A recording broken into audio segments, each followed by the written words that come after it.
Hello, thank you for being on my channel. My name is Hector and, well, we are going to talk about all this Mexican sweets that are sweet.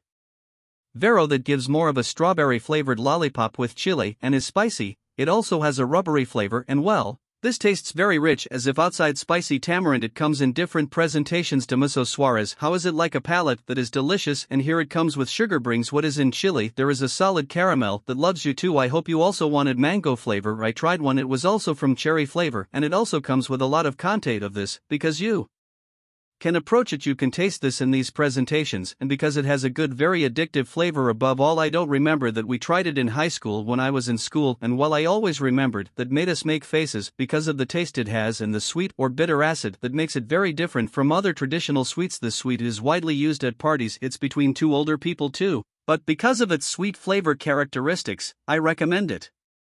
And here, it's different from traditional American sweets, which are more related to sweetness and step, a little more than walking towards the PID and towards the spicy. This is not very spicy, I'm going to give you, but if it has a very nice flavor, and well, here you can get it at least in this sensation here on Amazon. And well, everything, subscribe to my channel to obtain more information about your sweets and content. Thanks.